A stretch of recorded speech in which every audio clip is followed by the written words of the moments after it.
अस्सलाम वालेकुम, बिस्मिल्लाहिर्रहमानिर्रहीम।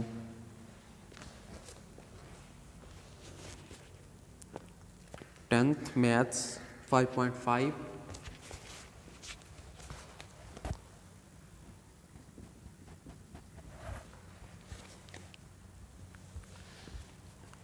If L is equal to 5.5 में क्वेश्चन नंबर 3 और उसका पहला पार्ट आज हम करने जा रहे हैं। L is equal to L set दिया हुआ, वो किसके इक्वल है? ए बी सी और एक M सेट दिया हुआ, वो किसके इक्वल है? D E F G. L set दिया हुआ और दूसरा M सेट दिया हुआ। Find the two binary relation ये हमने फाइंड करने हैं। टू बाइनरी रिलेशन ये हम फाइंड करेंगे। टू बाइनरी रिलेशन क्वेश्चन का पार्ट कौन सा है? पार्ट है पहला, इसमें L क्रॉस L ये है, और इसी में दूसरा भी है, दूसरा के भी हम करेंगे। ये पहला, दूसरे में है L क्रॉस M, ये भी हम करेंगे, और इसी में तीसरा है वो है M क्रॉस M, यानी ये कार्टेशियन प्रोडक्ट है M की M के साथ, L की L के साथ और L की M के साथ। इसमें हमने सॉल्व करना है क्वेश्चंस को, ये हम करेंगे क्वेश्चंस। यहाँ पे उसने क्या कहा होगा? L सेट दिया हुआ, M दिया हुआ, दो सेट दिए हुए, टू बाइनरी रिलेशन हमने फाइंड करने हैं। इसके भी दो बाइनरी रिलेशन फाइंड करने हैं, इसके भी, यानी पहले इसके करेंगे, अलग क्वेश्चन हो जाएगा, इसके अलग इसके अलग। क्वेश्चन नंबर 1 में है L cross L, question number 1 जो है वो है L क्रॉस L। इसके हमने दो बाइनरी रिलेशन फाइंड करने हैं। बाइनरी रिलेशन क्या होता है? ये किसी भी सेट्स की जो कार्टेशियन प्रोडक्ट होती है उनमें से हमने बाइनरी रिलेशन उसका सबसेट होता है। क्या बात कर रहा हूँ समझ जाएंगे। पहले इनकी हम कार्टेशियन प्रोडक्ट फाइंड करते हैं, यानी पहले L क्रॉस L फाइंड करते हैं, फिर नेक्स्ट चलते हैं L क्रॉस L। L की L के साथ जो है कार्टेशियन प्रोडक्ट हम फाइंड करेंगे। पहले L लिखा हुआ, L सेट आ जाएगा। L में क्या है? ए बी सी क्रॉस, फिर कार्टेशियन प्रोडक्ट जो हम ले रहे हैं ए बी सी। अब लास्ट टाइम भी हमने इस पे बात की थी कि कार्टेशियन प्रोडक्ट किस तरह लेते हैं, L क्रॉस L या L क्रॉस M, कोई भी दो सेट्स का क्रॉस जो कार्टेशियन प्रोडक्ट को रिप्रेजेंट करता है, किस तरह लेते हैं। इसके एलिमेंट्स जो होते हैं वो ऑर्डर्ड पेयर फॉर्म के होते हैं। पहले हमने सबसे पहले पहला एलिमेंट लेना वो A है, A को A से भी करवाना, A को B से भी, A को C से भी, ऑर्डर्ड पेयर फॉर्म में लिखेंगे इसके एलिमेंट। ये A आ गया, इसको इस A के साथ, फिर इसी A को इस B के साथ, फिर इसी A को इस C के साथ। ये A के इन तीनों के साथ हमने लिख दिए। फिर नेक्स्ट एलिमेंट ले लेंगे, वो B है। B का A के साथ कार्टेशियन प्रोडक्ट में जो ऑर्डर्ड पेयर फॉर्म में हम लिख रहे हैं, B का A के साथ आ गया ऑर्डर्ड पेयर, B का B के साथ, और फिर B का C के साथ आएगा। अब नेक्स्ट C स्टार्ट हो गया, C का A के साथ, फिर C का B के साथ, फिर C का C के साथ। पहले C का A के साथ, फिर C का B के साथ, फिर C का C के साथ। ये हमने इनकी Cartesian product L cross L की फाइंड कर ली। सबसे पहले यही काम करना, जब भी वो कहते हैं बाइनरी रिलेशन फाइंड करें, 2 3 1 जितने भी, हमने सबसे पहले उनकी कार्टेशियन प्रोडक्ट फाइंड करनी है, फिर बाद में बाइनरी रिलेशन भी निकाल लेंगे। सबसे पहले तो L क्रॉस L, यानी L का L के साथ जो कार्टेशियन प्रोडक्ट थी वो हमने फाइंड कर ली, वो ये आई। अब इसमें से बाइनरी रिलेशन लिखने हैं। कितने लिखने हैं? वो यहाँ पे कह रहा है टू बाइनरी रिलेशन, दो बाइनरी रिलेशन लिखने हैं। पहला बाइनरी रिलेशन R1 हो गया, वो R1 है, R1 बाइनरी रिलेशन लिखना है हमने। R1 किसके इक्वल होगा? ये जो हमने L क्रॉस L, L की L के साथ कार्टेशियन प्रोडक्ट हमने फाइंड की है from L to L, L से L की तरफ, उसमें से हमने कोई भी एलिमेंट निकाल लेने हैं जिसके एलिमेंट ऑर्डर्ड पेयर फॉर्म में है। बाइनरी रिलेशन में क्या करते हैं? जो कार्टेशियन प्रोडक्ट फाइंड की हुई होती, एल क्रॉस एल हमने ये फाइंड किया, इसमें से कुछ एलिमेंट्स निकाल लेने, वो लिख लेने R1 में, वो क्या आ जाएगा, बाइनरी रिलेशन आ जाएगा। अब इन तमाम में से कोई 2 ले लें, कोई 3 ले लें, कोई 4 ले लें, हमारी मर्ज़ी है।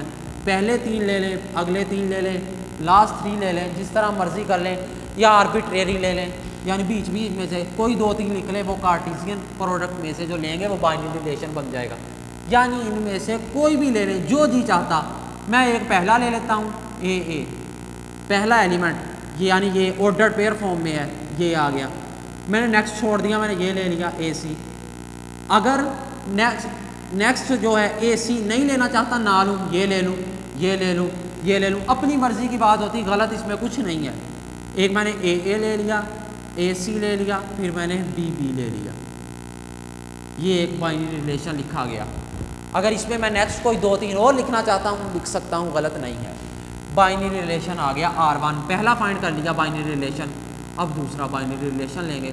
दूसरे बाइनरी रिलेशन में भी बिल्कुल इसी तरह, जो लिए हैं वो ना लें हम, नेक्स्ट कोई और ले लें, या वो भी ले लें और भी एक्स्ट्रा ले लें, हमारी मर्ज़ी है। R2 में भी इसी तरह, इसी में से निकालने हैं, इसी में से निकालने हैं। मैं ये ले लेता हूँ AB, फिर मैंने ले लिया BA, फिर ले लिया CA, अपनी मर्ज़ी। नेक्स्ट मैंने CB ले लिया, जो जी चाहे, इस जो ऊपर L क्रॉस L हमने फाइंड किया है उसमें से कोई जी चाहे, जो एलिमेंट हम ले सकते हैं। पहले 3 इसमें लिख लें, नेक्स्ट 3 इसमें लिख लें, ये भी हो सकता है। पहला, तीसरा, 5वां इसमें लिख लें, दूसरा, चौथा, छठा, 8वां इसमें लिख लें, या 7वां। पहले 2 इसमें लिख लें, नेक्स्ट 2 इसमें लिख लें, हमारी मर्ज़ी है, जितने मर्ज़ी लिख लें। पहले में इन्हीं में से लिखने होते हैं, चाहे पहले में पहले 2 लिख लें, R2 में अगले 2 लिख लें, ये भी बाइनरी रिलेशन आ गया। ये हमने बाइनरी रिलेशन निकालने सीख लिए। तो बाइनरी रिलेशन में क्या होता है, जो जी चाहे उनमें से एलिमेंट ले लेने हैं, जिसका जी चाहे वो लेते जाएं। आर्बिट्रेरी ले लें, यानी बीच बीच में से। अगर जी चाहे कि पहले 3 R1 में लिख लें, R2 में नेक्स्ट 3 लिख लें, यानी ये पहले 3 इसमें लिख लेते, नेक्स्ट 3 इसमें लिख लेते, ये भी गलत नहीं था। यूँ बाइनरी रिलेशन बनाते हैं। पहले लेकिन कार्टेशियन प्रोडक्ट फाइंड करनी, हमने L cross L Cartesian product find की और उसमें से बाइनरी रिलेशन निकाल लिए, R1 और R2, 2 बाइनरी रिलेशन निकाल लिए, हमारा क्वेश्चन सोल्व भी हो गया। अब L क्रॉस M, यानी L की ये क्या है, कार्टेशियन प्रोडक्ट है from L to M, L से M की तरफ, वो पहले फाइंड करेंगे L क्रॉस M, फिर उसमें से भी 2 बाइनरी रिलेशन निकालेंगे, जिस तरह इसमें से निकाल लें। अब ये क्वेश्चन हमारा हो गया। नेक्स्ट क्वेश्चन की तरफ चलते हैं।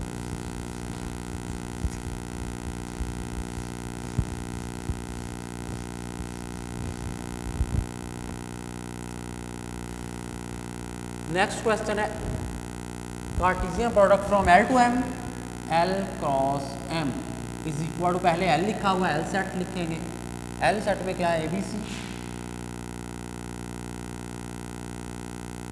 कार्टेशियन प्रोडक्ट फिर क्या है, M,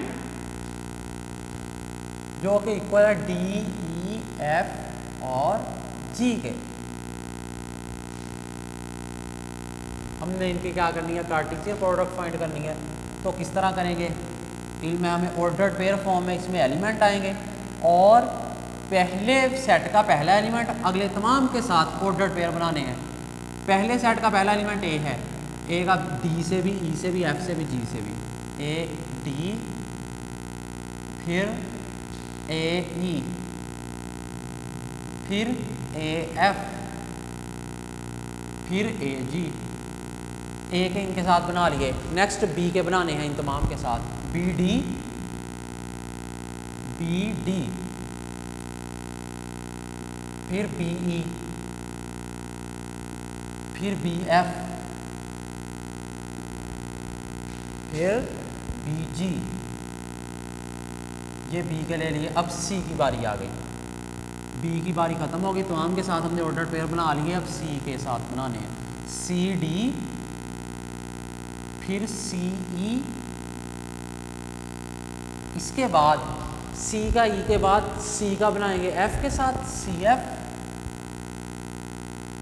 C G, C का G के साथ। ये हमने बाइनरी रिलेशन अब बनाने हैं। इनके हमने ऑर्डर पेयर लिख लिए हैं इसके अंदर L क्रॉस M में, जो कि कार्टेशियन प्रोडक्ट फाइंड की है। अब इसके कोई दो बाइनरी रिलेशन बनाने हैं। R1 बाइनरी रिलेशन क्या होता है? वो कार्टेशियन प्रोडक्ट में का सबसेट ही होता है। कार्टेशियन प्रोडक्ट का सबसेट, यानी उसी में से एलिमेंट उठाने होते हैं।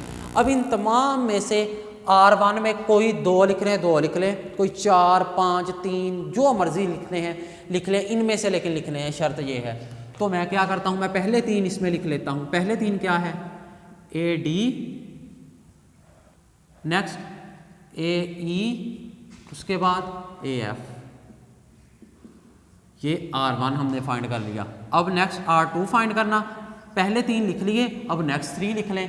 नेक्स्ट 3 नहीं लिख रहे, लास्ट 3 लिख रहे, लास्ट 3 लिख लें। लास्ट 3 नहीं लिखने, बीच बीच में से लिखने आर्बिट्रेरी, वो लिख लें, कोई नहीं, बिल्कुल दुरुस्त होगा।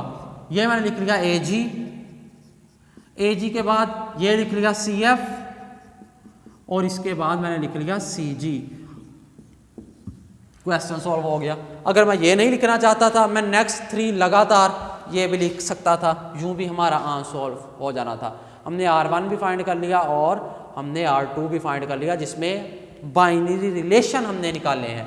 बाइनरी रिलेशन R1 और R2 निकाले हैं किससे? इन कार्टेशियन प्रोडक्ट से। पहले हम कार्टेशियन प्रोडक्ट फाइंड करेंगे फ्रॉम L to M। ये कार्टेशियन प्रोडक्ट फाइंड की फ्रॉम L to M। इसके बाद कार्टेशियन प्रोडक्ट फाइंड करने के बाद हम बाइनरी रिलेशन निकालेंगे। बाइनरी रिलेशन में ये होता है, कोई से इसमें से हमने एलिमेंट निकाल लेने होते हैं। कार्टेशियन प्रोडक्ट में जो लिखे होते हैं ऑर्डर्ड पेयर फॉर्म में, वो एलिमेंट निकाल लेने और इनको सॉल्व कर लेना। चलें जी, अल्लाह हाफिज़।